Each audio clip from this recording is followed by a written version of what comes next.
Bonsoir à toutes et à tous. Merci de nous suivre. Vous êtes tous les jours de plus en plus nombreux, que ce soit sur notre chaîne YouTube ou comme des soirées dans le boudoir d'Hypatie, quand on fait des conférences Zoom avec des intervenants tous aussi passionnants les uns que les autres. Et ce soir, on a la chance, le plaisir et l'honneur de recevoir une personne qui a accepté mon invitation, un monsieur qui va nous faire voyager à travers l'Égypte, à travers les étoiles, pour revenir peut-être un petit peu en France, j'en dis pas plus, et je vous demande de m'aider à accueillir monsieur Mathieu Lavaux. Bonsoir Mathieu. Bonsoir Eric et bonsoir à toute l'association des Pas d'Hypatie. Et merci de m'accueillir. Alors ce soir Mathieu, tu vas nous présenter un peu l'objet de tes travaux. Moi, je t'ai connu surtout sur YouTube. Et d'abord, j'ai connu un monsieur qui est sans doute un petit peu ton mentor, un monsieur qui a travaillé beaucoup sur les pyramides et qui a fait des découvertes passionnantes, monsieur Georges Vermar. Et je sais que tu as travaillé pas mal avec lui et tu as un petit peu, on va dire, je ne sais pas si ça serait le bon terme, mais vulgarisé les travaux de Georges ou peut-être mis à la portée d'un petit peu plus de personnes. En tout cas, c'est mon ressenti à moi. Ce soir, tu vas nous parler de primosophie, tu vas nous parler de géométrie sacrée, tu vas nous faire voyager entre les lettres, les nombres, les pays, les monuments. Est-ce que, dans un premier temps, avant de commencer cette présentation, Mathieu, est-ce que tu pourrais te présenter un peu qui tu es, qu'est-ce qui t'a amené à travailler dans ce domaine, à faire des recherches là-dessus? Alors, qui je suis? Ça, c'est une bonne question. Mais justement, c'est peut-être l'objet de ce pourquoi je suis là, c'est de savoir qui je suis réellement. Et d'ailleurs, vous allez voir à la fin de la conférence, vous allez peut-être découvrir qui je suis, mais en même temps, qui vous êtes vous-même. Vous allez voir, on va arriver au final à ça, finalement. Ça va être la finalité de cette conférence. Parce que, oui, je suis quelqu'un en quête, on va dire, un chercheur de vérité, comme on a l'habitude de dire, un petit peu, autodidacte, parce que ce n'est pas mon métier. Et tout ça a démarré, justement, comme tu l'évoquais, avec la rencontre de Georges Vermar, qui a été déterminante pour s'aventurer sur ce chemin et dont le fil conducteur a toujours été la pyramide. On va effectivement voyager dans les étoiles à Gizeh, sur la France, mais avec toujours ce fil conducteur qui est la pyramide qui me suit depuis le début. Même si j'avais voulu la quitter, en fait, en partant sur d'autres domaines, elle est revenue et vous allez voir comment ce soir, justement, sous quelle forme. Bien, écoute, je suis extrêmement impatient et je propose que sans plus tarder, tu commences ta présentation, Mathieu. Donc, oui, alors le titre, on avait appelé ça Grande pyramide des étoiles à la France. Ça va être des liens qu'on va essayer de faire ce soir avec notre hexagone national. On parle d'hexagone, donc on est déjà dans la géométrie, mais on va aussi aller dans les étoiles, et notamment les étoiles d'Orion, dont on sait aujourd'hui qu'elles sont quand même pas mal en lien avec les pyramides de Gizeh. On va en reparler. Et voilà, ça peut paraître un peu surprenant tout ça, mais pourquoi associer ces trois éléments? Et on va voir que par la géométrie, par les nombres, mais aussi le langage, parce que on pourrait dire qu'au commencement était le nombre et la géométrie, mais aussi au commencement était le verbe.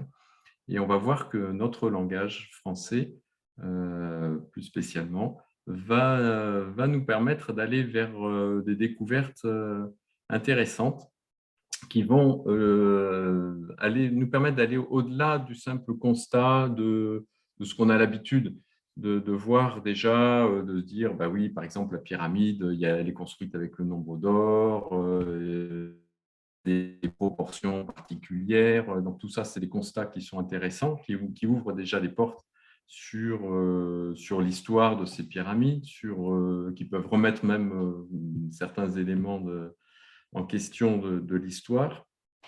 Mais au final, ça ne nous dit pas forcément plus que ça, sauf si on creuse vraiment la question, donc parce qu'on peut déjà remettre quand même en question une partie de l'histoire telle qu'elle nous est racontée par rapport à ces pyramides qui sont présentées comme des tombeaux, mais on sait qu'aujourd'hui, il y a bien d'autres choses derrière. Et enfin, je dis on sait bien évidemment, mais peut-être que tout le monde n'est pas au fait. Hein. Vous allez découvrir qu'il y a quand même autre chose derrière, en tout cas. Et au-delà même de l'histoire de ces pyramides, donc c'est qu'est-ce qu'elles nous disent à nous vraiment. Ouais, c'est ça, moi, qui m'intéresse aujourd'hui, c'est cette quête justement de qui je suis et en quoi les pyramides aujourd'hui me permettent de parler de moi-même, de ce que je suis d'où je viens. Voilà, parce que ce sont quand même des questions assez fondamentales qu'on se pose tous plus ou moins à un moment donné. Et ben, j'ai trouvé des éléments de réponse, moi, en confrontant toutes ces recherches et dans lesquelles j'ai trouvé une cohérence assez incroyable. Et c'est pour ça que je présente l'ensemble maintenant à peu près systématiquement. J'essaye de mettre un peu les trois en même temps, parce que pour moi, ça parle. Les trois parlent. Vous allez voir que la géométrie sur la France, eh ben, si on la décrypte grâce à ce qu'on va appeler la primosophie, eh ben, ça va nous dire des choses. Et la pyramide, pareil, elle va nous dire autre chose que des simples tombeaux, en tout cas. Voilà, ça va être un petit peu le fil conducteur. Vous allez découvrir des choses qui sont… Je préfère vous préparer un petit peu parce que c'est des constats qu'on va faire. Et ces constats, à un moment donné, très rapidement, parce que je vais présenter peut-être deux capos où on va se dire, ouais, ben, ok, c'est sympa, ils ont construit ça comme ci, comme ça, ils ont tenu compte de ça. Mais très vite, on va aller dans des géométries où là, qui nous dépassent complètement et où on va vraiment se poser la question de comment c'est possible. Alors, comme ça risque de dépasser un petit peu notre entendement, eh ben, je vous invite à regarder ça simplement, peut-être pas chercher à trop réfléchir non plus, parce que je vous dis, ça dépasse vite notre entendement, mais de le regarder, de voir comment vous le ressentez, comment vous le vivez de l'intérieur, en quoi ça vous parle peut-être ou pas. Hein. Peut-être que vous allez trouver que c'est complètement allumé, c'est possible, hein, il n'y a pas de problème. Mais voilà, parce que c'est une démarche, on part de constats, on part de choses qu'on voit concrètes. Moi, j'avais besoin de ça, hein, vraiment de partir de choses qui sont tangibles, parce que je suis plutôt rationnel à la base. J'ai beaucoup travaillé avec le mental finalement pour décrypter, décoder, mesurer, voilà, essayer de trouver des rapports de géométrie. Donc ça, avec Georges, on a beaucoup travaillé là-dessus. On va dire, c'est de l'ordre du mental, mais un mental qui finalement nous amène à comprendre qu'il y a autre chose qui nous dépasse. Voilà. Et c'est ça, moi, qui m'intéresse, c'est comment on passe cette frontière entre ce qui aujourd'hui est intelligible et à la limite des nombres et de la géométrie, parce qu'au-delà, on ne peut plus comprendre finalement. Mais il y a autre chose. Voilà. Et on finit par l'appréhender simplement en se laissant porter par ces nombres, ces formes, par ce que nous disent les mots, vous allez voir aussi. Donc voilà, laissez-vous aller, même si ça vous paraît un petit peu trop incroyable au départ. Moi, ça a été vraiment mon point de départ, de dire, voilà, le tout premier point de départ, c'est avec Georges, quand il m'a présenté un schéma comme celui-là. Et ben, je me suis dit, c'est une superposition de la pyramide avec la constellation d'Orion et tout semblait parfait au niveau géométrique, tout ça. Je me suis dit, waouh, c'est quoi ce truc, c'est dingue. Et puis finalement, en y travaillant, on y a travaillé pendant un certain nombre d'années. N'est-ce pas, Georges, si tu es là? Il me semble que tu m'avais dit que tu pourrais être là. Eh bien, voilà, ça me paraissait un peu trop beau pour être vrai, comme je dis souvent. Et puis finalement, en travaillant dessus, en faisant nos calculs, etc., on s'est rendu compte que oui, il y avait des choses. Ça a été un peu le premier déclic de tout un travail donc, sur ce lien entre Orion et la Grande Pyramide. Est venu un deuxième déclic suite à une autre rencontre. Ça, c'est une dame qui m'a présenté cette carte et qui avait reçu ça. C'est une médium. Elle avait reçu ça. Elle m'a dit, bah, tiens, toi qui t'intéresses à la géométrie, eh ben, voilà, j'ai ça. Moi, je ne sais pas quoi en faire. Et bien lui en a pris de me donner cette carte-là parce que ça m'a permis de déclencher tout un autre travail sur la France et qui m'a ramené très, très rapidement à Gizeh et à la forme de la Grande Pyramide, à la géométrie de la Grande Pyramide. Vous allez voir comment tout à l'heure. Et puis, il y a eu un troisième déclic qui est venu assez rapidement après avoir commencé à travailler sur la France. C'est la lecture de ce livre sur la fleur de vie de Drunvalo Melchizedek, que certains connaissent peut-être, où il évoque une fleur de vie duel qu'il associe à Lucifer. Et donc, je me suis dit, bon, ben donc, il y a la fleur de vie de Dieu, la fleur de vie qu'on connaît, et la fleur de vie de Lucifer, avec deux centres au lieu de un. Et ça m'a ramené à ce que Georges Fermat, encore lui, avait mis au point dans les années 2000 et qu'il avait appelé la primosophie. Donc, c'est un décryptage du langage français à partir des nombres premiers. Je vais vous expliquer tout de suite comment ça marche. Voilà. Donc, ça a été les trois déclics. Et tout ça est venu s'imbriquer parfaitement pour nous délivrer aujourd'hui. Pour moi, c'est comme ça que je le ressens. En fait, comme si ça nous permettait de délivrer un message qui peut nous être utile dans notre cheminement personnel. Voilà. Alors, je vais vous présenter quand même un peu en introduction ce qu'est la primosophie, parce qu'on va l'utiliser de temps en temps au fil des présentations pour faire des liens avec les géométries ou les noms de lieux qu'on va rencontrer. Donc, la primosophie, donc un nom nouveau, très peu connu, parce que par moi, ma compagne, il y a Sandra Vermar aussi, la fille de Georges, qui a pas mal travaillé dessus. On n'est pas beaucoup encore à avoir vraiment creusé la question. Là, ça va faire l'objet d'un livre. Moi, je suis sur la finalisation d'écriture d'un livre où il y aura pas mal de références primosophiques dedans. Alors, le principe, il est simple. On prend les lettres de l'alphabet. Donc là, c'est avec notre alphabet français, je précise. Et on va associer à chaque lettre les nombres premiers. Donc, ce sont les nombres qui se divisent par 1 et par eux-mêmes. Ça, c'est la définition mathématique.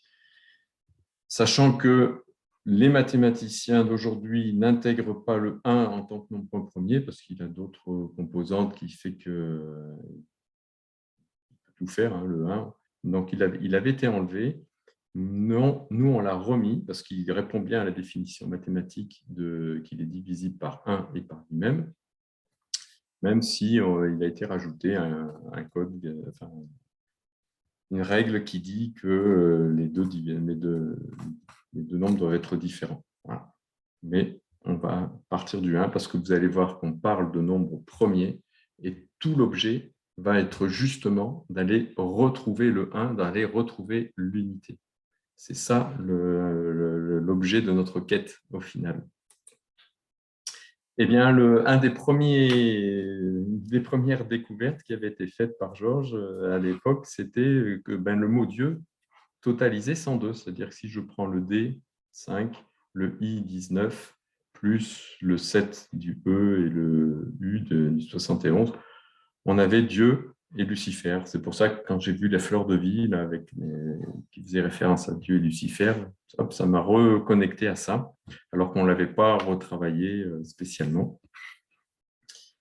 Et donc là, vous voyez tout de suite qu'il y a quand même quelque chose d'intéressant, doublement, c'est qu'on a, on a un nombre composé d'un zéro central qui pourrait représenter la source initiale, et le 1 et le 2, et deux donc, unité, dualité, qui est déjà dans le mot Dieu. Sachant que dans le mot Dieu, si vous enlevez le i qui pourrait représenter le 1, il vous reste 2 DEU. Donc, le mot Dieu, lui, contient déjà quelque part en lui-même cette notion de 1 et de 2. Et dans son chiffre primosophique, on le retrouve là. Et vous voyez que leur miroir, Lucifer, égale 201. Donc ça, c'était des éléments assez troublants qui nous avaient interpellés. Vous en avez un autre. Là, on était sur un jeu de miroir. Après, on va faire des associations de mots qui ont les mêmes nombres et voir qu'est-ce que ça peut donner. Sachant qu'il peut y avoir des infinités de mots, enfin, pas une infinité, mais il peut y avoir plusieurs mots, bien sûr, qui vont avoir le même nombre, qui n'ont aucun rapport entre eux.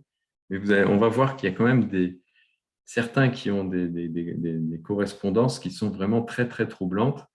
Et c'est ça qui a amené, au final, petit à petit, à force d'en voir, qu'il y avait quelque chose à creuser. Et quand on voit que le mot bien et le mot mal, par exemple, totalisent le même nombre, 69, donc si je prends le B, le I, donc le principe, le 2, plus le 19, plus le 7, plus le 41, voilà, je vais avoir 69. Et le mot mal, lui aussi fait 69, ce qui est quand même assez fou, puisque c'est en même temps, c'est un nombre qui dessine le Tao, donc le yin et le yang. Donc vous voyez qu'on associe une tradition taoïste à du langage français traduit avec les nombres premiers. Ça paraît que ça commence déjà à paraître un peu fou, que ça puisse correspondre. Et pas n'importe quel nombre, le 69, c'est le 6, le 9 qu'on peut voir dans les deux sens.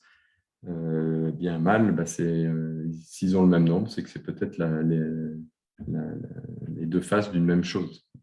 Alors que Dieu et Lucifer, ce sont des miroirs. Donc, c'est pas tout à fait on ne peut pas dire que ce soit la même chose. On ne peut pas associer bien à Dieu et mal à Lucifer. Vous voyez, parce que sinon, ce serait inversé. Ce serait 96. Ce n'est pas le cas. Puisqu'on va parler de France, je vous donne un autre exemple. France, c'est 122 et l'axe, c'est 122. Et vous savez que la France, l'axe de Paris, c'était pendant longtemps, jusqu'à la fin du 19e, c'était l'axe, le méridien repère sur la Terre. C'était le 0, avant qu'il soit sur Greenwich. Donc, il passe toujours en France, plutôt vers le Havre, mais autrefois, c'était donc sur Paris. Donc, et cette notion d'axe, vous allez voir qu'elle est aussi importante. Et puis, on va parler de pyramide. Eh bien, pyramide, c'est le 264. J'ai le truc qui me gêne. C'est le même nombre que alignement. Donc là, on était sur la notion d'axe. Là, on va voir que pyramide va nous amener à la notion d'alignement. Donc voilà, c'est ce genre d'association qu'on va faire.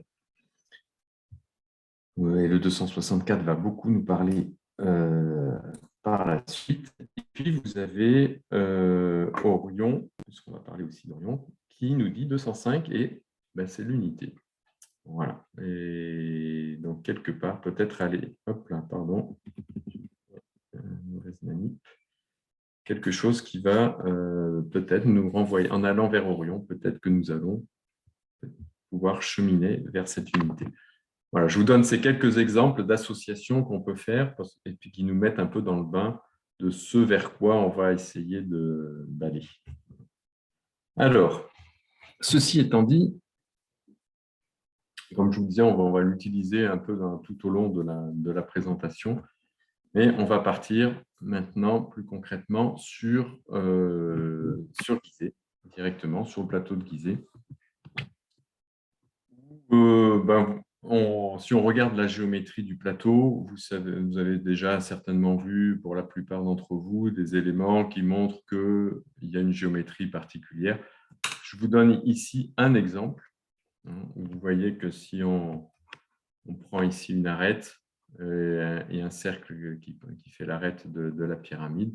Le cercle va arriver sur le centre de Képhren.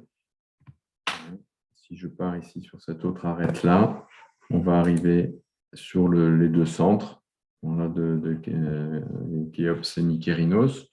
Bon, c'est un exemple. Parmi, je pourrais vous en présenter un bon paquet, mais ça pourrait faire l'objet d'une autre conférence plus spécifique sur le plateau de Gizeh et la géométrie liée vraiment à la pyramide. Là, je ne vais pas pour vous donner un exemple de géométrie qu'on trouve sur le plateau, qui va nous dire quoi? Simplement que ça n'a pas été disposé au hasard. Ok, ça reste relativement simple. Là, c'est se dire, bon, bah oui, même histoire de tombeau ou pas, peu importe, c'est déjà se dire, il y a une volonté délibérée d'inscrire une géométrie particulière dans la configuration de ces pyramides. Pourquoi? Là, à ce niveau-là, c'est encore difficile de dire pourquoi. Mais en tout cas, on va dire que ce sont les hommes qui ont pu, enfin les bâtisseurs en tout cas, qui ont pu concevoir ça. Si on regarde un côté primosophique, plateau de Gizeh, 390, le total, si j'additionne toutes les lettres, PLA, etc. 390, et on voit que ça correspond à l'expression grande pyramide, 390. Tiens. Voilà un rapprochement aussi qui est sympathique. Et puis, vous avez un autre 390 qui nous dit catalyseur. Tiens, ça peut peut-être nous donner une indication sur une des hypothèses qui a été donnée à ces pyramides, de servir de catalyseur d'énergie peut-être plus cosmique ou en lien avec la Terre. Voilà, donc peut-être ce n'est pas un hasard qu'on ait aussi ces correspondances numériques. Vous voyez, on peut faire ce genre d'association. Alors, ce n'est pas une preuve en soi, mais c'est un élément, en tout cas, qui peut être intéressant à prendre en compte. Voilà. Et puis, en autre 390, vous avez l'expression sur la terre et dans les cieux. Et ça, que ce soit la même expression, c'est quand même intéressant puisque ça nous renvoie à tout ce qui est en haut et en bas. C'est le même nombre. Et donc, justement, on va voir que ce qui est en bas, ici, les pyramides, c'est peut-être comme ce qui est en haut dans le ciel. Et dans le ciel, notamment au niveau de la constellation d'Orion. Alors, je ne sais pas si vous l'avez en tête, mais Orion, c'est une constellation qui est dédiée au dieu Osiris dans la mythologie égyptienne. Donc, elle a quand même une grande importance. Et puis, c'est une constellation qu'on voit bien dans le ciel, vous l'avez là. Et nos trois pyramides sont en lien avec les trois étoiles centrales. Alors, habituellement, on présente les trois étoiles sur les centres des pyramides, sachant que ça ne se superpose pas tout à fait. Mykérinos, l'étoile est un petit peu à côté du centre. Mais bon, globalement, ça a été admis que les trois pyramides correspondaient aux trois étoiles. Là, je vais vous présenter un autre type de superposition qui est tout à fait intéressant aussi. En prenant les arêtes, encore une fois, là, des pyramides. Et vous voyez que l'étoile centrale correspond à l'emplacement de la pyramide de Képhren ici. Il y a un tout petit décalage, on n'est pas pile sur le centre, parce qu'en fait, les étoiles ne sont pas tout à fait équidistantes. Il y a un petit décalage, mais qui se voit à peine. Mais par contre, la pyramide, elle, est bien parfaitement centrée. Et vous voyez que si on trace un cercle donc, sur les arêtes extérieures, donc qui passent par les deux étoiles, on peut inscrire un carré qui va là correspondre parfaitement à l'arête de Khéops. Si Khéops avait été un peu plus grand, vous voyez que le carré il n'y aurait pas eu cette correspondance-là, ou si Khéops avait été plus petit, l'arête aurait été ici. Donc là, c'est vraiment pile poil, ça correspond parfaitement. Donc voilà, on peut se poser la question, de savoir s'il n'y a pas aussi une volonté d'avoir choisi des tailles de pyramides pour correspondre à ça, sachant qu'on a aussi le triangle équilatéral qui, lui, vient se poser sur Mykérinos ici. Donc là, on peut encore, à ce stade, on peut encore se dire, ben, voilà, les bâtisseurs, ils ont vu les étoiles, et ils ont voulu représenter des choses au sol qui pourraient faire des liens avec ces étoiles. Ça, on peut l'imaginer encore à ce niveau-là. Et quand on voit cette configuration, on a le 4, en fait, le carré, c'est le symbolise, on va dire, le 4. Le 4 représente aussi la Terre, alors que le 3, en triangle, va représenter le ciel. Donc, vous voyez qu'on a à l'intérieur de notre cercle, qui pourrait faire le 0, on a le 4 et le 3. Et si on regarde, le chiffre 403, c'est la Terre et le ciel. Donc, c'est joli aussi.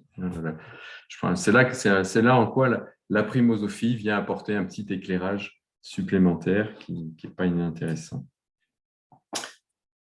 Et alors là où ça devient troublant, c'est que Baudrier d'Orion, ce qu'on appelle le Baudrier d'Orion, donc ce sont ces 3 étoiles, ou la ceinture d'Orion, mais Baudrier d'Orion, c'est le même nom que Trois Maries, qui est aussi le nom donné à ces 3 étoiles. Donc vous voyez que ça, par contre, là ça devient troublant parce que comment le langage français arrive à tout ça, ça n'a pas été voulu spécifiquement. Et 433, c'est aussi le nombre qui correspond à l'expression le masculin sacré, toujours en additionnant L plus E plus M plus A, etc.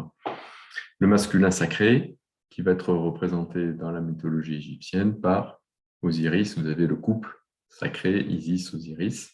Eh bien, le masculin sacré qui est dans Orion, qui est associé à Orion, vous le retrouvez là à travers le masculin sacré qui nous dit Baudrier d'Orion. Donc, troublant, n'est-ce pas? Mais on peut aller encore un peu plus loin. Et là, on va dépasser. C'est là qu'on va commencer à se poser vraiment des questions parce que dans la constellation d'Orion, on peut dessiner cette croix, ce qu'on appelle la croix d'Orion. Et si on regarde la pyramide, la grande pyramide avec ces angles ici de 51 degrés 51, ici, si je la coupe, non, c'est peut-être pas évident de faire, si je coupe la pyramide en deux, ici son sommet, là, sur le milieu des faces, on a cet angle de 51 degrés 51 qu'on va retrouver ici au niveau de la croix. Et ça, c'est peut-être justement la représentation de cette croix qu'on retrouve sur les représentations d'Osiris. Alors, vous pourriez me dire, cette croix-là, l'angle de la pyramide, justement, comme il était dans Orion, ils ont voulu le représenter au sol en utilisant cet angle dans la pyramide. Sauf que cet angle, il est calculé, il se calcule à partir du nombre pi. Parce que si vous divisez la hauteur de la pyramide par sa demi-base, vous avez ce qu'on appelle la tangente, un petit peu de mathématiques, mais je ne veux pas vous effrayer avec ça, je vous rassure. La tangente de cet angle égale justement 4 sur pi. Donc on a un rapport avec le nombre pi dans l'angle de la pyramide. Ce qui sous-entend que dans la position des étoiles, nous avons ce rapport avec le nombre pi. Et alors là, vient se poser tout de suite la question de est-ce que c'est du hasard ou pas? Alors, je n'ai pas mis la diapo, mais en plus, ça aussi, c'est une découverte de Georges Vermar. Quand on additionne les 7 distances en années-lumière des 7 étoiles d'Orion, eh bien, on tombe sur 5236 années-lumière, ce qui correspond à la coudée égyptienne qui fait 52 cm 36. Donc, ce n'est pas les mêmes unités, mais c'est le même nombre, quelque part. Et le 52,36, il est calculé, lui, c'est l'opération pi sur 6. Donc, encore une fois, le nombre pi. il faut savoir que chaque étoile est bien sûr à des distances différentes. Celle-là est à plus de 1000 années-lumière. Les plus proches sont à 240 quelques années-lumière. Nous, on a cette projection à plat, mais elles sont très éloignées les unes des autres. Mais il n'empêche qu'elles dessinent cette croix. Nous, c'est le message qu'on peut voir, c'est cette croix d'Orion avec cet angle, ce rapport de pi. Donc là, voilà, tout de suite, là, on rentre déjà dans ces interrogations-là, de dire comment c'est possible. Et là, ça nous échappe un petit peu. Donc là, on va se laisser aller vers la beauté de la chose. Et on va aller même sur quelque chose d'encore un peu plus incroyable. Ah oui, alors, avant un petit peu de primosophie, au passage. La croix d'Orion, le total, c'est 449, qui nous dit l'étoile de vérité et qui nous dit dévoile la vérité. Voilà. Donc là, il y a peut-être, ça nous incite encore à aller chercher qu'est-ce qu'il y a derrière le voile. Et quand on parle de voile, on pense aussi à Isis. Et donc, Isis qu'il va falloir peut-être aller dévoiler, là aussi, pour aller trouver dans notre quête, voilà, aller chercher qu'est-ce qu'il y a derrière, dessous. Et Isis, c'est l'étoile Sirius, elle est dédiée à l'étoile Sirius. Donc, on va associer les deux, justement, pour essayer de dévoiler un peu plus la vérité. Et alors là, on arrive sur un élément, moi, qui me paraît absolument fabuleux. Ça, c'est l'image que, si jamais un jour vous perdez la foi, entre guillemets, si vous revoyez ça, et là, vous pouvez que vous dire qu'il y a quelque chose qui nous dépasse complètement et qui est d'une beauté fabuleuse. Jugez plutôt. Nous voici à Gizeh. Ça, c'est l'horizon qui est comme si on était à Gizeh. Donc ça, c'est le ciel, c'est des logiciels d'astronomie qui nous permettent de caler la localisation et l'époque aussi, parce que les étoiles bougent bien sûr en fonction du temps. Et là, j'ai mis le ciel en moins 10 500, c'est-à-dire un moment où Orion est visible au plus bas dans le ciel. Parce qu'il faut savoir qu'on a un cycle qu'on appelle la précession des équinoxes. C'est un mouvement de toupie de la Terre, certains connaissent bien ça maintenant. Ce cycle-là, il fait 26 000 ans. Voilà. Et visuellement, depuis la Terre, c'est ce qui fait qu'on passe tous les 2160 ans, le Soleil traverse une constellation du zodiaque tous les 2160 ans. Ça, c'est un des premiers aspects visuels, qui fait qu'on change d'air, on dit. Là, on dit on quitte l'ère du Poisson pour rentrer dans l'ère du Verseau parce que le Soleil se rapproche de la constellation du Verseau. Et en moins 10 000, l'autre effet visuel, c'est que si on regarde Orion, vous avez un mouvement ascendant pendant 13 000 ans et un mouvement descendant pendant 13 000 ans. C'est-à-dire que chaque nuit, chaque jour, la constellation va se lever, va se coucher, va faire le tour, mais chaque jour, un petit peu plus haut, ainsi de suite, pendant 13 000 ans. Et pendant 13 autres 1000 ans, va redescendre. Et le moment où Orion était au plus bas, c'est en moins 10 500.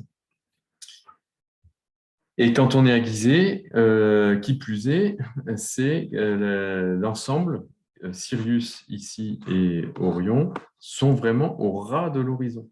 C'est-à-dire que vous voyez les deux pendant 20 minutes. Avant, le Sirius n'est pas levé et après, cette étoile-là, Zaïf, va se coucher. Donc pendant 20 minutes, vous avez l'ensemble. Mais quand on et alors, oui, autre élément, il faut savoir que Sirius a une spécificité qui fait qu'elle se décale par rapport à cette étoile. Elle a ce qu'on appelle un mouvement propre. C'est une étoile, c'est la plus brillante du ciel et elle est très proche à 8 années-lumière et quelques. Et donc, elle a une trajectoire qui fait qu'on peut la voir se décaler relativement vite, on va dire, par rapport à cette étoile. Aujourd'hui, elle est par ici. En 10 000, en 12 000 ans, elle s'est décalée de tout ça. Voilà. Ce n'est pas énorme, mais c'est quand même assez représentatif et ça change quand même toute la configuration géométrique de l'ensemble. Donc, si on prend cette configuration où Orion est au plus bas, eh bien, on a ça. Et là, on se rend compte que nous avons un angle droit. Hop là, ça va un peu vite mon affaire. Nous avons un angle droit ici. On a un carré parfait sur Betelgeuse ici, qui est centré sur le méridien sud. Donc ça, c'est le méridien qui est orienté plein sud. Le triangle équilatéral interne, donc dans sa pointe arrive sur le méridien. Vous voyez qu'il est parfaitement centré. Eh bien, le sommet de ce triangle correspond exactement à la hauteur de Bellatrix, ici. Et alors, il ne nous reste plus qu'à dessiner le rectangle là. Et là, vous pourrez le vérifier par vous-même. C'est un rectangle d'or parfait. Donc, quand on dit que c'est un nombre d'harmonie, l'harmonie divine, ben voilà, elle est dans le ciel. On le retrouve ici. C'est-à-dire que nous avons Osiris et Isis, masculin, principe féminin, qui sont reliés entre eux par un rectangle d'or, mais aussi par le carré, par aussi le triangle équilatéral, par le 4, la terre, par le 3, le ciel. Voilà. Vous avez toute cette symbolique-là qui est représentée dans le ciel, et unie par ce rectangle d'or. Donc, je ne sais pas si vous imaginez le nombre de concordances que ça fait, qui fait que, inévitablement, quand on voit ça, on est obligé de se dire que la position des étoiles, elle n'est pas liée au hasard. Ça, en tout cas, c'est ma conclusion. Parce que là, il y a trop. On pourrait avoir un carré ou un triangle, enfin, je ne sais pas, on pourrait avoir un ou deux éléments, mais d'avoir autant de concordance, ça paraît complètement improbable. Voilà, donc ça, c'est une image qui, pour moi, c'est quelque chose de ce que je trouve le plus fort dans ce qu'on a pu trouver là-dessus. Et en primosophie, puisqu'on a associé Orion, Sirius ou Osiris et Isis, eh bien les deux expressions, Isis plus Osiris ou la Grande Pyramide, eh bien, c'est le même nombre qui est 422, dont on reparlera tout à l'heure parce qu'il va nous dire plein d'autres choses. Alors là, après, je pourrais même le développer encore, ce dessin, mais là, on n'a pas le temps. Je pourrais vous montrer qu'il y a la représentation du Soleil, de la Terre même avec son inclinaison de 23 degrés et demi, et de la Lune. Donc, et plus la pyramide, mais c'est un peu plus compliqué, donc là, je n'ai pas le temps de vous le développer. Donc, ça, c'est un élément qu'on pourrait reprendre si ça vous intéresse un jour, vraiment plus en détail. Et bien, après être allé dans les étoiles, je ne vais pas aller plus loin ce soir, dans ce lien Orion et pyramide.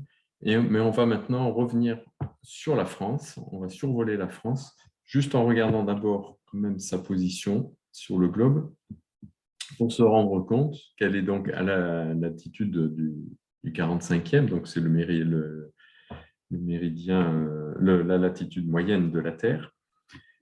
Je vous passe le calcul, mais qui nous permet de revenir aussi sur l'angle de la Grande Pyramide.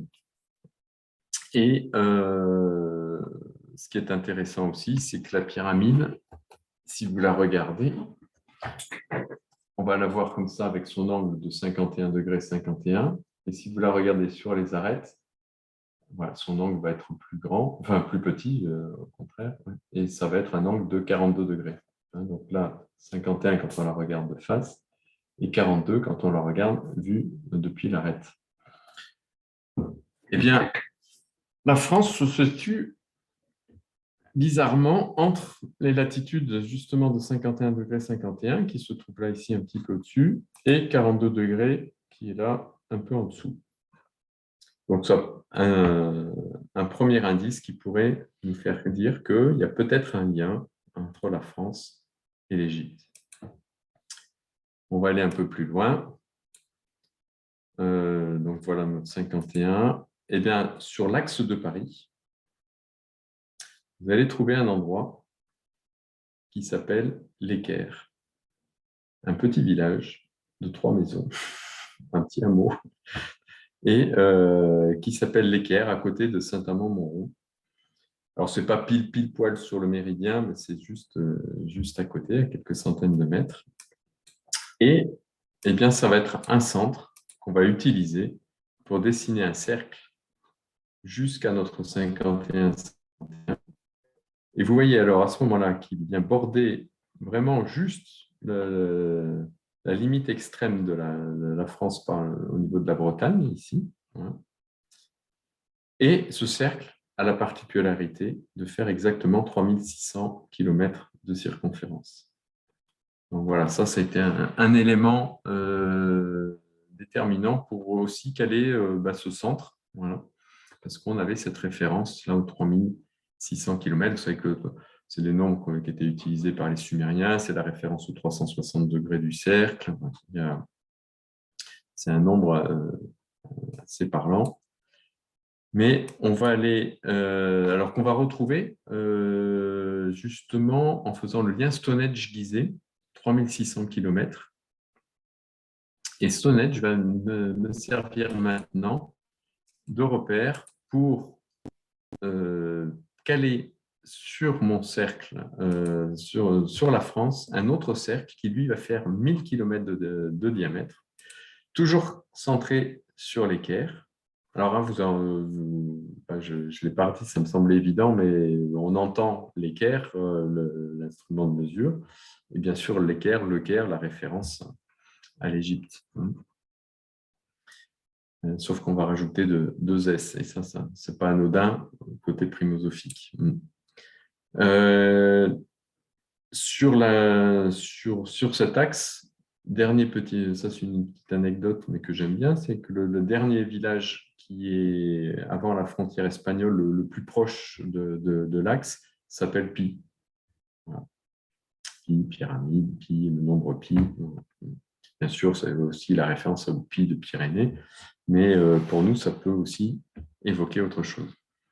Donc, vous avez ce cercle de 1000 km calé à la hauteur de Stonehenge, lui-même à 3600 km de Gizeh, et vous voyez que ça vient épouser ici la France sur la pointe de l'Alsace, ça épouse la côte là parfaitement, ça englobe les Pyrénées. Bon, et là, par contre, il manque, comme il est un peu plus petit que le précédent, il nous manque la Bretagne. Et vous avez vu qu'elle est, elle, incluse. S'il y a des Bretons parmi vous, ne vous inquiétez pas. La Bretagne est dans un autre joli cercle qui lui fait donc 3600 km de circonférence. Celui-là, 1000 de diamètre. Ça a été mon point de départ de toutes les recherches sur la géométrie de la France en me disant les choses, vu ce que j'avais vu dans les étoiles, je me dis les choses doivent être parfaites. Donc, je suis parti de 1000 km et effectivement, tout s'est calé après à l'intérieur. Et notamment notre hexagone et l'étoile qu'on peut dessiner à l'intérieur. Où là, on se rend compte qu'on a un lien avec Saint-Denis, où toute la chapelle, où il y a la chapelle où tous les rois de France ont été enterrés, donc c'est quand même un lieu important, et aussi qui était historiquement un lieu où les druides venaient se rassembler. C'était vraiment un lieu druidique important. C'est pas pour rien que les rois de France sont allés se faire enterrer là-bas. Et puis, vous avez une autre référence au Caire, ici, avec un village qui s'appelle le Caire. Là, on y reviendra tout à l'heure. Je vous montrerai ce qui se passe par là-bas. Donc, voilà, ça, c'est le dessin un peu de base générale sur lequel on va s'appuyer. Ah oui, il y a on verra aussi qu'il y a un rapport avec l'angle de 51 degrés 51 qui nous amène directement sur Stonehenge. L'Équerre, donc je dis c'est à côté de Saint-Amand-Montrond, qui est à 14 km de là. Et à Saint-Amand-Montrond, qu'est-ce qu'on trouve? On trouve ça quand même. C'est pas anodin. On trouve une pyramide. Donc c'est ce qu'on appelle la Cité de l'Or. C'est un bâtiment dédié à l'orfèvrerie, et parce qu'il y a une tradition d'orfèvrerie dans la région. Donc ils ont construit cette pyramide qui est en éclaté. ici. Toutes les faces avaient été éclatées en 4 pour symboliser peut-être le centre, justement. Et la cité de l'or, le mot or en primosophie, ben, c'est le même nombre que Dieu, ce qui n'est quand même pas anodin non plus. Voilà. Ce n'est pas pour rien que l'or a autant d'importance. Alors, pour justifier quelque part aussi la pertinence de ce cercle de 1000 km, on va partir d'un dolmen, la Roche-au-Fée, qui est cher d'ailleurs à un autre chercheur qui est peut-être parmi nous ce soir. Je n'ai pas vu si Eric, tu es là. Un autre Eric. Donc, qui a fait beaucoup de recherches sur ce domaine-là. Donc, c'est à côté de Rennes. Eh bien, c'est un dolmen qui est dans l'alignement de Stonehenge et du Mont Saint-Michel, qui se trouve sur un cercle, hop là, un peu vite, de 314 km, donc le nombre pris, 314, par rapport à Montléquer. Et vous voyez que si on dessine une pyramide à l'intérieur de ce cercle avec comme référence cette base-là, eh bien, le sommet arrive exactement, là encore, sur le haut du cercle de 1000 km. Donc, voilà, ça nous donne quand même un point de référence en lien aussi avec la pyramide et ce cercle de 1000 km centré sur les Caires.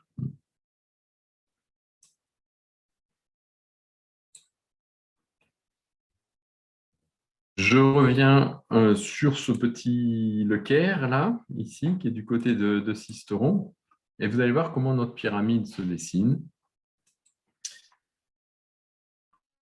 Vous avez 3 villages, donc la Motte du Caire, Le Caire, ici, et Faucon du Caire.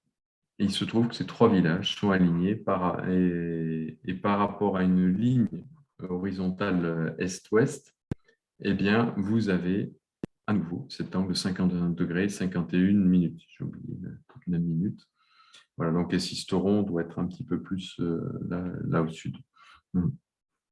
Et le prolongement de cette pyramide virtuelle, voilà, ici, qui passe par le Faucon du Caire, nous amène directement à Stonehenge avec une précision quand même assez étonnante.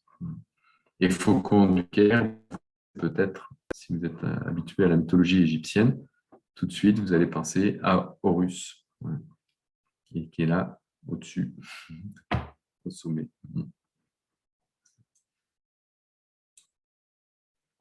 Voilà, alors là, les questions se posent aussi, tout ça. Est-ce que c'est une géométrie volontaire?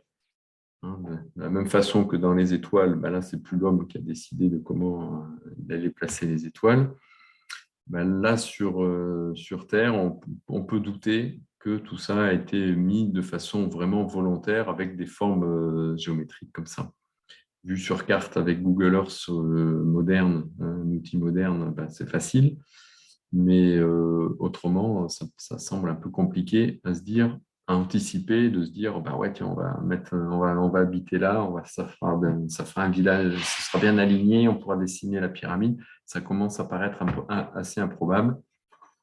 Et en plus, on a une hauteur en lien avec le nombre d'or. 6 km 18, c'est 10 divisé par le nombre d'or. Donc voilà, tout ça nous amène encore, cette géométrie-là nous amène à se reposer des questions de comment c'est possible, est-ce que c'est l'homme qui a voulu ça. Là, vous avez un autre type d'alignement avec le Caire, Mont-Saint-Michel, et bien au milieu, vous avez la Motte du Caire. Ça passe encore là par notre petite pyramide de la Motte du Caire. Alors, avec un principe de ligne particulier. Donc ça, s'il y en a parmi vous qui aiment faire de la géométrie sacrée, c'est une ligne qu'on peut dessiner avec Google Earth. Voilà, je crois que je l'ai mis.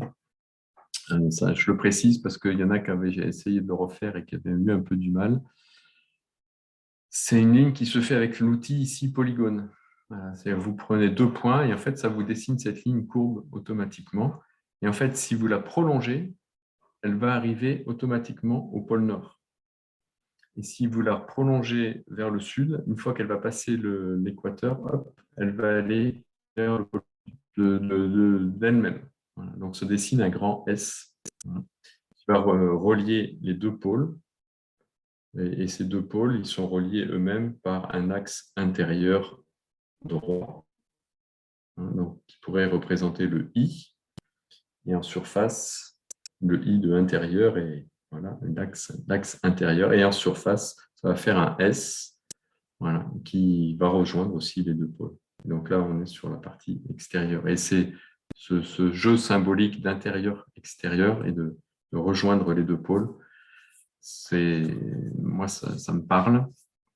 Je ne sais pas vous. Et c'est le I et le S qu'on va retrouver dans Isis, dans Osiris. Et ce genre de ligne, je vais vous en montrer une autre qui est aussi intéressante. Voilà. Avant, voilà par exemple le mont, une autre pyramide qui va se dessiner, Mont Saint-Michel, Paimpont. Paimpont, symboliquement, c'est le cœur de Brocéliande, hein, donc un endroit assez mythique. Eh bien, on va retrouver à nouveau notre angle de 51,51 °. Hop, là.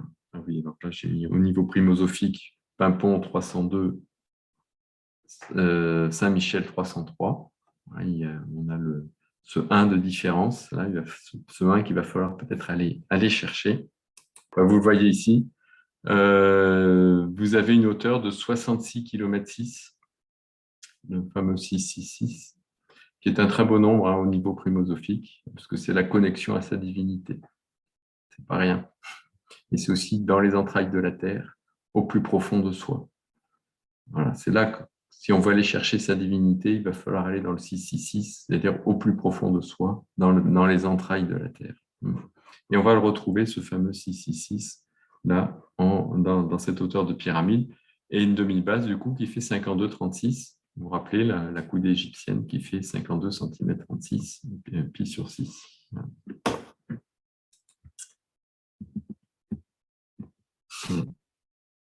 Alors, les pyramides, là c'était des pyramides virtuelles, hein, dessinées par la géométrie. Vous en avez une vraie, enfin il y en a eu une vraie à Saint-André de la Roche, parce qu'elle est, la voilà en photo, mais aujourd'hui, voilà ce qu'il en reste, c'est de dire rien.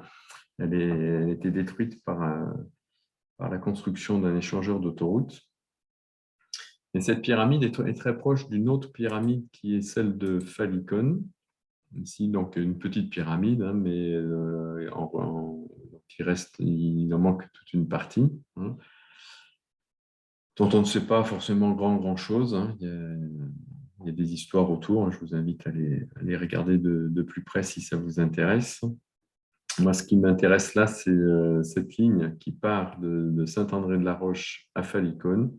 Si vous la prolongez, eh bien, vous arrivez directement sur le mont Saint-Michel. C'est quand même intéressant, sachant que on va retrouver encore le Saint-Michel 303 et Saint-André 302. Comme tout à l'heure, on avait Paimpont 302 et Saint-Michel 303. On retrouve là au niveau primosophique. Toujours ce 1.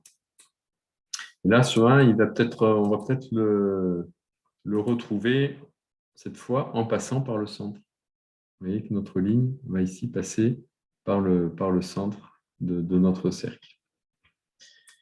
Et alors, ce qui est aussi intéressant, c'est qu'on peut dessiner une pyramide qui est donc couchée, le sommet étant ici.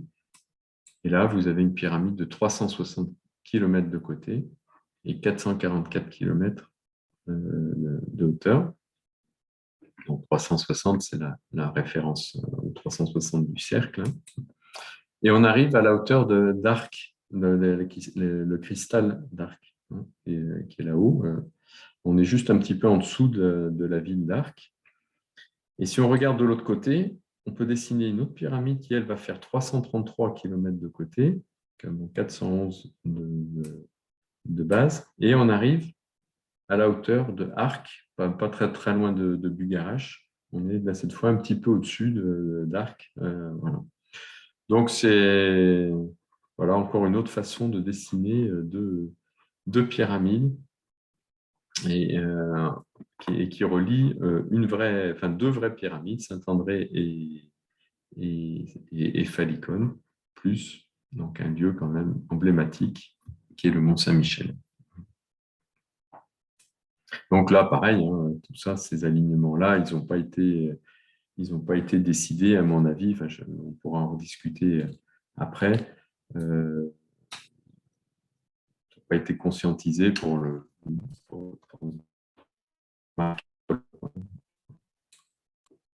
sommet de cette pyramide, c'est Percy, qui en primosophie va nous dire 205, comme Orion et Unité. Le 1 qui nous manquait peut-être entre Saint-André et Saint-Michel, voilà, le chemin, il faut peut-être passer par là, par le centre. Je continue. Là, vous avez deux lignes courbes, comme je vous ai expliqué tout à l'heure, qui partent du sommet. Donc, une vers l'île de Pâques et l'autre vers Gizeh. Donc, vous voyez que ça marque à peu près, elles sont presque symétriques. Donc, il y en a une qui est un petit peu plus haute et l'autre qui arrive sur le diamètre. Et maintenant, si je dessine, vous allez voir le lien avec le pentagone. On s'intéresse souvent à l'hexagone quand on parle de la France, mais le pentagone a aussi sa raison d'être sur la France, puisque là, vous avez cette ligne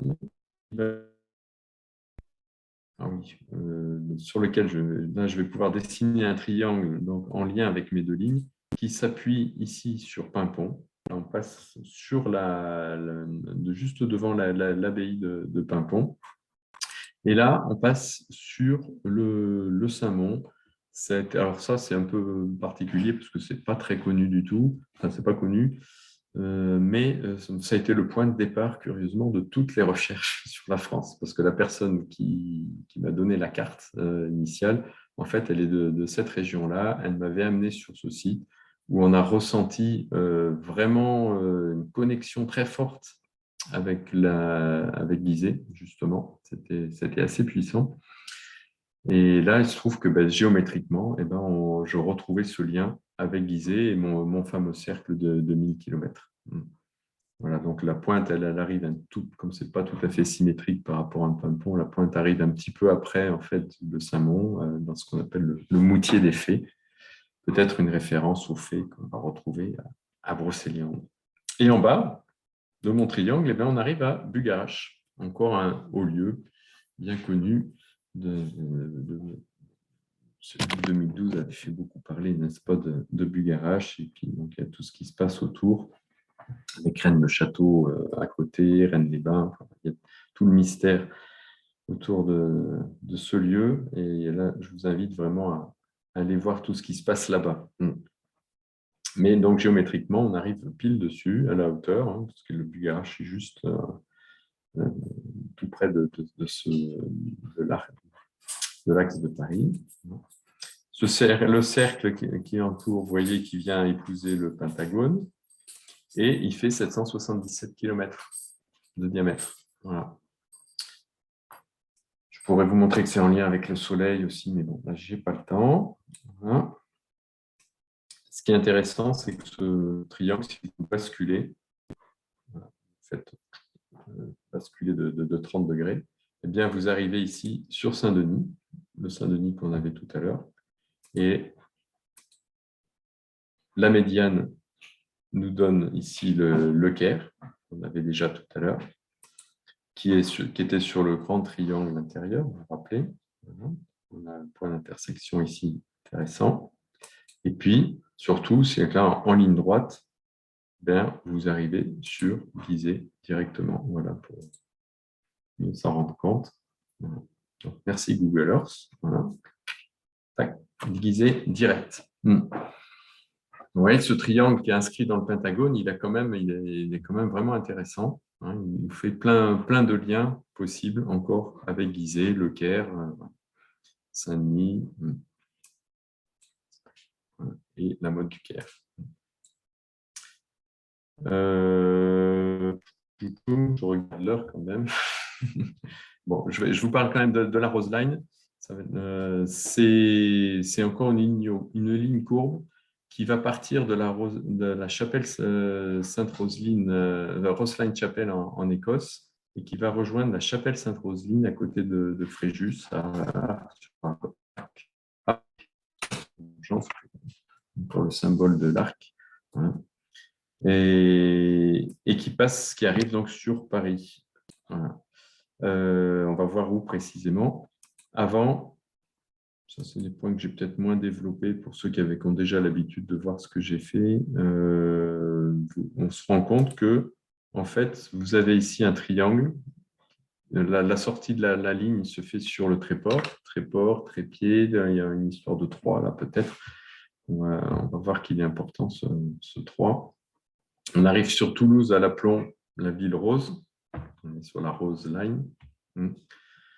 Ce qu'on appelle la Rose Line, ça ne vous parle peut-être pas, mais c'est à ceux qui ont vu le Da Vinci Code, il en était fortement question, sauf que dans le Da Vinci Code, il associe au méridien de Paris.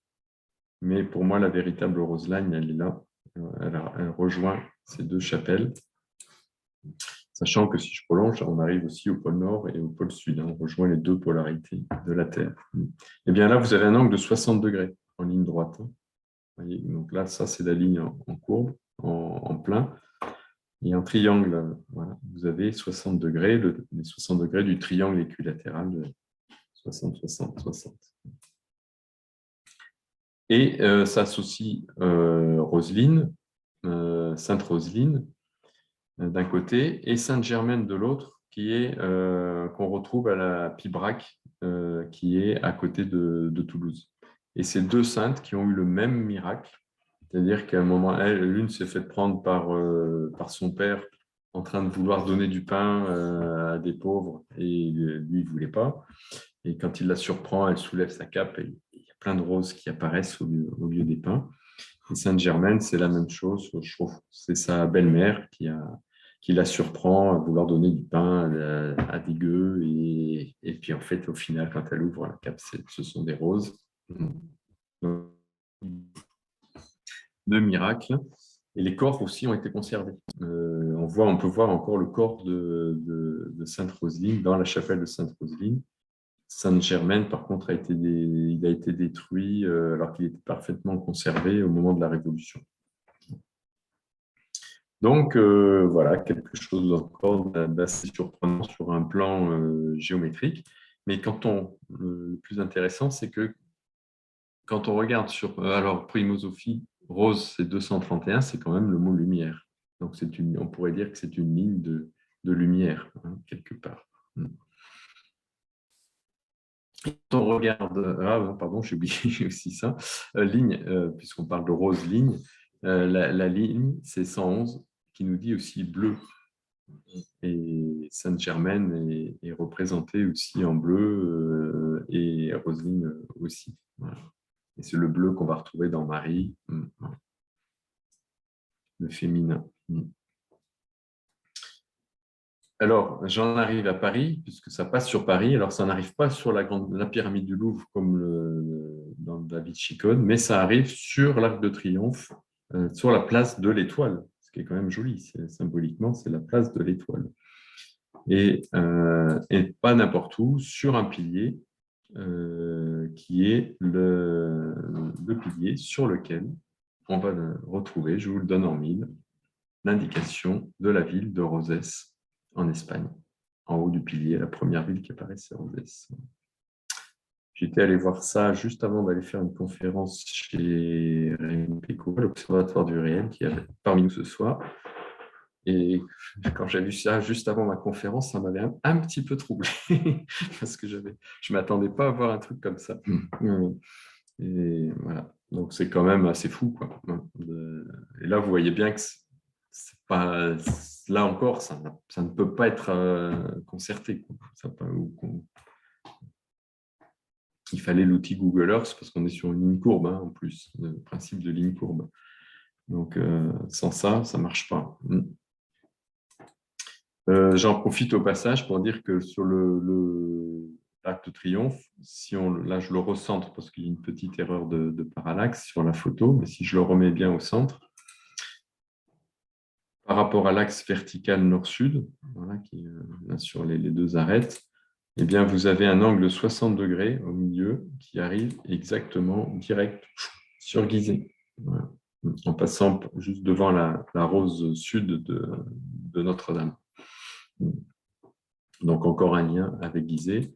Et en plus, vous avez les deux angles ici de 51 degrés 51, comme dans la constellation d'Orion.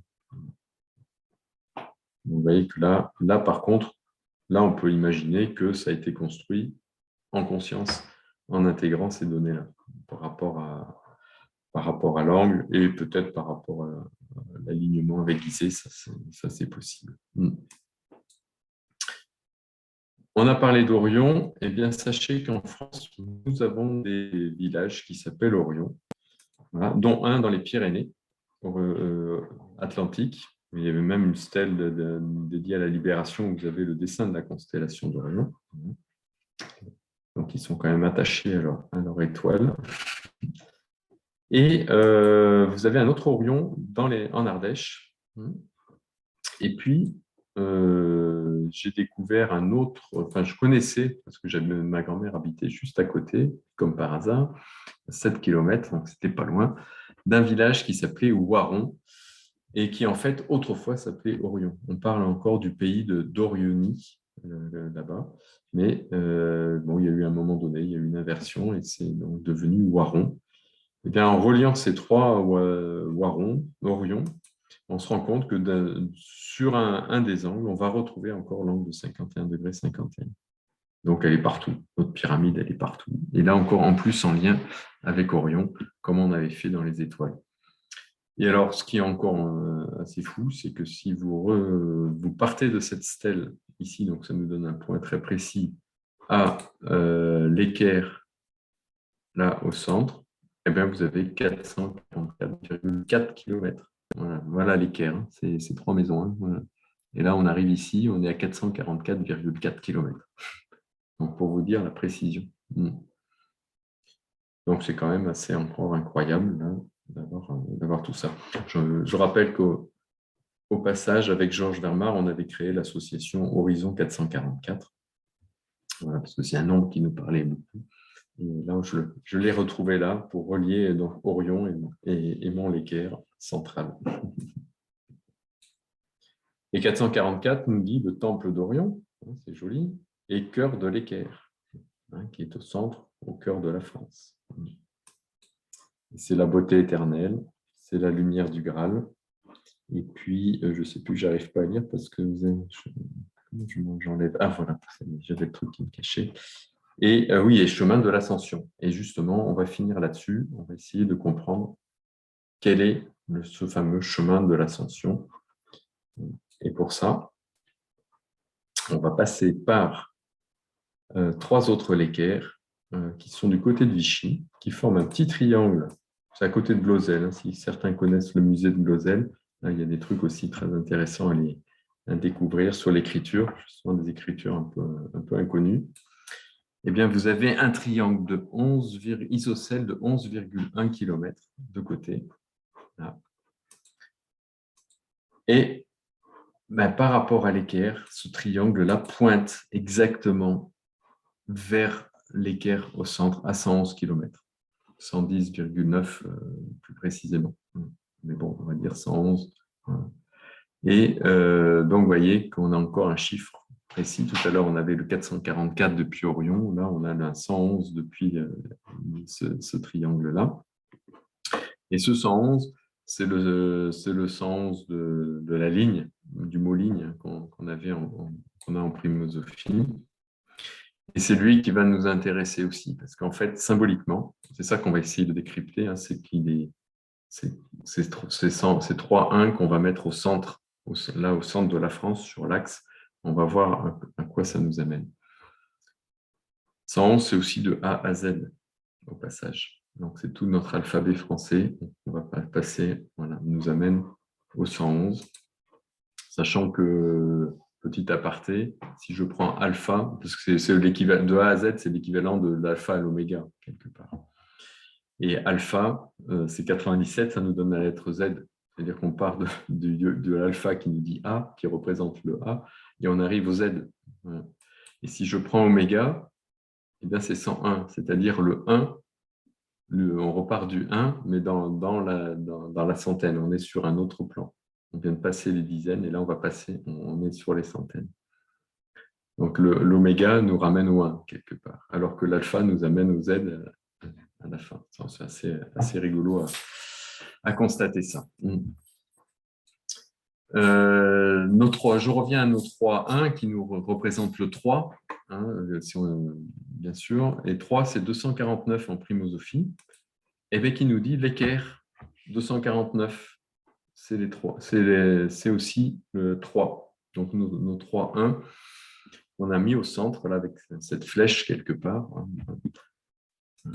Et 249, c'est aussi Dieu en moi. C'est peut-être justement aller chercher cette divinité qui est en nous, hein, et au centre et sur l'axe. Vous voyez déjà un peu à quoi je veux en venir. Si je reprends le mot Dieu, on a vu que c'était Lucifer, mais c'est aussi le mot dualité. Et dualité, c'est le monde dans lequel on vit. Nous vivons dans le monde de la dualité. Donc, nous vivons dans un monde luciférien, dans le monde du 201, quelque part. On ne peut pas le nier. On vit avec le haut, le bas, le chaud, le froid, le bien, le mal. Voilà, on baigne là-dedans. C'est l'expérience qu'on vient faire dans la matière. On vient expérimenter aussi la dualité.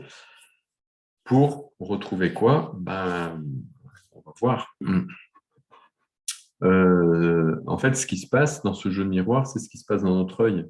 C'est notre œil inverse l'image dans le cristallin, comme toute lentille, ça inverse l'image avec un point focal ici. Voilà. Et donc le cristallin, justement, nous dit 332, obscurité. C'est comme si notre œil, finalement, nous plongeait dans l'obscurité. C'est-à-dire que ce qu'on voit, eh bien, ce n'est pas la réalité. Il va peut-être falloir aller revoir de l'autre côté du miroir. Et pour ça, il va falloir retrouver le 1 pour arriver au 333, qui est Dieu plus lumière. Donc, si on veut retrouver la lumière, sortir de ce monde luciférien, il va falloir aller en quête du 1. Voilà. Dieu 102, Lucifer 201, Saint-Michel, au passage, c'est 330. C'est l'association des deux. Et on a vu là, c'est quand même un point fort pour la France en tant que lieu de pèlerinage important. Et géométriquement, vous avez vu qu'il est quand même placé, il n'est pas n'importe où. Saint-Michel, donc c'est l'association 102 plus 201. Il fait le pont entre les deux, entre le monde de la dualité luciférien et le monde de Dieu, du monde spirituel. Alors, hop là. Nous, ce qu'on peut redire, là je ramène à nous pour essayer d'extraire le message que j'en tire de tout ça, de tous ces constats. C'est que finalement, on va partir du monde de la dualité, de ce 201, et on va rajouter un peu de verticalité au centre. Et à ce moment-là, donc on va rajouter notre 1, et vous voyez que le 201 devient 211, et à ce moment-là, on tombe sur le mot sagesse 211 et le mot amour 211. Donc tout l'enjeu, il est là. Ça va être de remettre l'unité au centre. Donc si je symbolise ça par la forme pyramidale, vous voyez qu'on part d'une dualité. Ici, on a deux points pour aller vers un point, ici le sommet. C'est deux équerres, quelque part. L'équerre, il y en a, on pourrait dire, il y en a deux. On part de la dualité 201. On va rajouter un premier 1 au centre qui nous amène au mot de sagesse et à l'amour. Les deux réunis vont nous amener vers le cœur, 221. Et si je rajoute mon troisième 1, eh bien à ce moment-là, j'arrive au mot lumière. J'atteins la lumière. Donc, vous voyez, moi, là, j'ai fait ce lien entre une géométrie sur la France, avec ce fameux 111 et cette primosophie. Et je trouve que quelque part, ça correspond, enfin, voilà, ça me parle. Et je me dis que c'est peut-être un message qui nous a été donné là à travers cette géométrie pour atteindre le 1, qui est 112, qui est le 102, qui lui a remis son 1 au centre aussi. Ça fait le mot 1, UN, qui pourrait représenter ce qu'on pourrait appeler le père-mère. Et cette pyramide 264 nous dit en nous, c'est bien en nous qu'il va falloir retrouver cet alignement, le Christ, au passage, alignement et recentrage. Tout ça, c'est le même nombre. Et donc là, c'est bien un recentrage qu'on va faire ici, et en même temps un alignement. Donc voilà ce qu'on peut aussi voir à travers cette notion d'alignement et de recentrage. On part du 2, on va chercher un central, mais on ne reste pas là. Il faut remonter aussi vers l'axe vertical. Il faut associer horizontalité et verticalité. Et ça, vous avez Isis et Osiris 422. On a dit la grande pyramide 422, et bien c'est amour plus sagesse 422. Donc c'est aussi réunir les deux principes. Pour ça, il va falloir aussi réunir ces deux principes masculin-féminin, Isis, Osiris, qu'on a vu dans les étoiles, réunis par un rectangle d'or, et plus le carré, plus le triangle. Voilà. Donc, ces deux principes-là, ça va être là, important en nous de pouvoir refaire ce pont, ce lien entre les deux, ce recentrage et cet alignement. 422 qui nous dit aussi vers le centre. Donc, ouais, ça fait quand même beaucoup de choses qui viennent se greffer autour de ce 422. Et masculin sacré 433, vous voyez que le féminin sacré, c'est 344. C'est exactement le complémentaire. Le 4 devient 3 et le 3 devient 4. Total, et ça, c'est le hasard, entre guillemets, du langage qui donne ça. Et total 777 qui nous dit les 3-1 au centre. Alors, je ne sais pas si ça va rentrer dans le cadre de ce qui est enregistré, mais bon, c'est un peu coupé. Donc, nos 3-1 au centre. Les 3-1, au passage, c'est le même nom que les pas d'Hypatie. J'ai regardé. Voilà, et donc notre chemin, il est tout tracé. Et la France, justement, est peut-être là pour nous rappeler tout ça, à travers sa géométrie, à travers son langage. C'est la France 122, c'est le même nombre que l'axe 122, et c'est le miroir du cœur de 121. Voilà. Comment aller retrouver ce lien avec le cœur, sachant que l'axe de Paris 321, c'est la libération, et c'est le miroir de 123 qui nous dit aimer ou Marie. Et l'âme de la France, eh bien, c'est 242, c'est l'amour. Et 242, c'est je suis. Donc, tout à l'heure, vous me posiez la question, savoir qui j'étais. J'aimerais bien être tout simplement je suis. C'est peut-être pas encore gagné, mais le chemin est là. Voilà. Et si je suis l'amour, 484, eh bien, ça nous dit franchir le miroir. Et je vais conclure là-dessus parce que tout est là, en fait. C'est de comprendre que nous sommes dans ce monde du 201 et qu'il y a ce monde du 102, voilà, qui est là. Et il nous faut franchir le point, le miroir. Il faut retrouver ce point focal entre les deux qui va nous permettre de faire le pont entre les deux plans et de vivre, voilà, le plus équilibré possible. Ce sera un peu la conclusion que je pourrais faire ce soir. Voilà. Merci beaucoup, Mathieu. Merci beaucoup.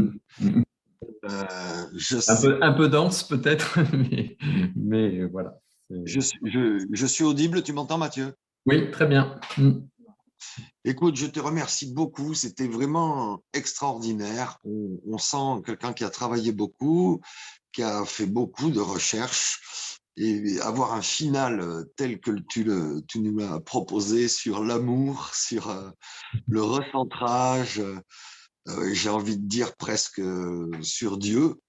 Pourquoi je dis ça? Parce que tout à l'heure, tu nous as dit que l'homme n'a certainement pas conscientisé tout ça. Effectivement, c'est difficile à imaginer que l'homme ait pu faire ça.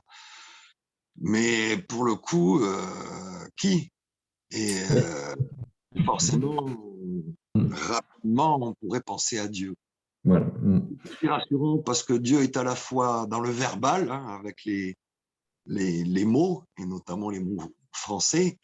Il est à la fois dans la science, parce que avoir mis des chiffres et de la géométrie partout, c'est quand même, c'est quand même extraordinaire.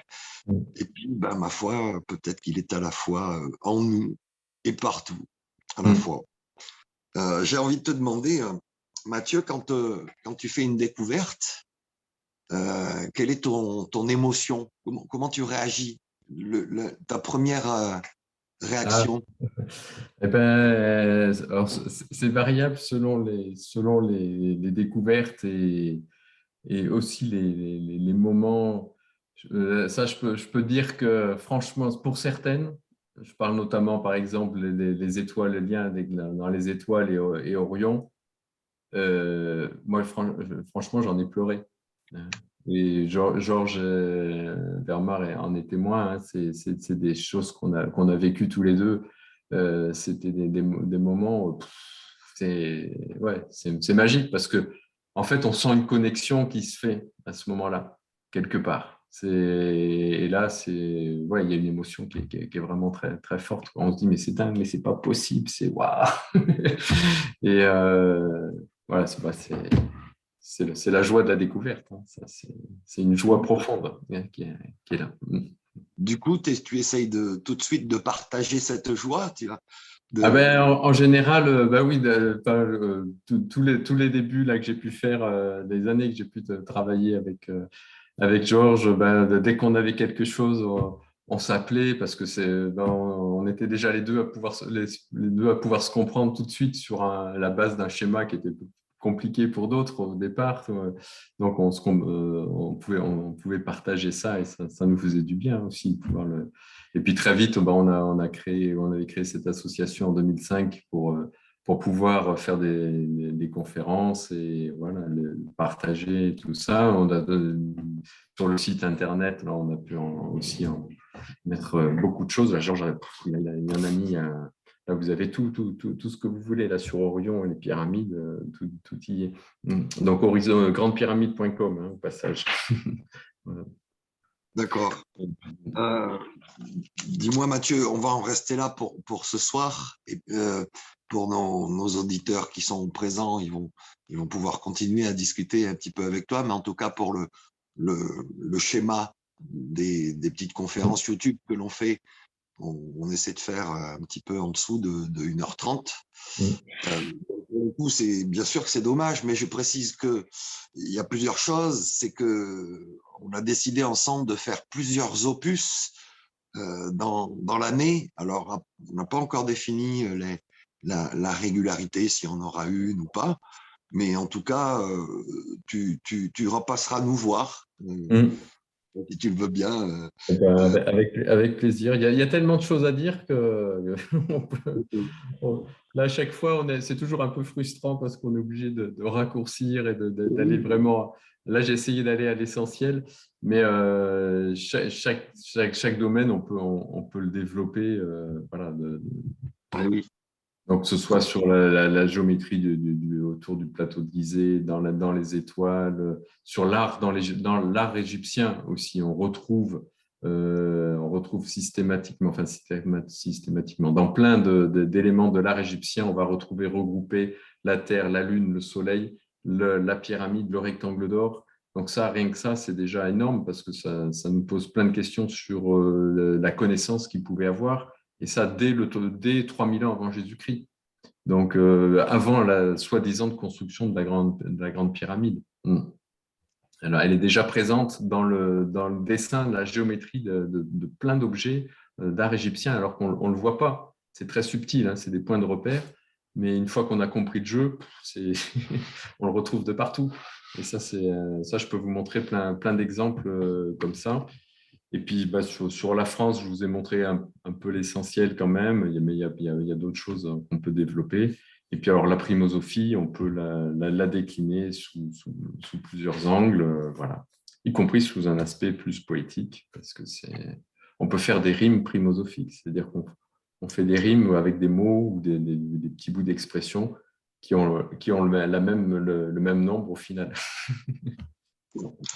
On peut faire des jolies choses aussi avec. Ça augure de nous partager de bien belles soirées, en tout cas. Dis-moi, Mathieu, tout à l'heure, tu as parlé d'un livre que tu es en train d'écrire. Oui. Est-ce que tu as déjà un nom de titre de livre et puis un éditeur? Je ne le donne pas encore parce que c'est pas finalisé complètement. Voilà. D'accord. Mais bon, il sera question, ce sera une synthèse des aspects justement, enfin des trois volets, hein, pyramide, enfin Gizeh, Orion, la France et un gros volet sur la primosophie. Qu'on va décliner sur la notion de commencement, donc avec le lien avec la mythologie, la genèse. Il y a plein de choses sur le féminin sacré. Donc là, ça qu'on a développé avec ma compagne, la Cathy Nori, qui a beaucoup travaillé aussi sur la notion féminin, masculin, sacré. Donc ça, elle peut même aussi vous en parler si elle en a envie, plus spécifiquement. Voilà, donc on peut le décliner sur plusieurs aspects. Très bien, mais écoutez, moi, il me tarde d'avoir ce bouquin. J'espère que tu nous en parleras. On fera la promotion de ton livre quand il sortira. C'est un peu plus long que ce que je croyais, mais je vais y arriver. Après, il faut que l'éditeur, j'en ai un qui attend la version finalisée. Donc là, il me reste juste quelques bricoles à remettre en place. Et, voilà. J'espère que ça lui plaira définitivement.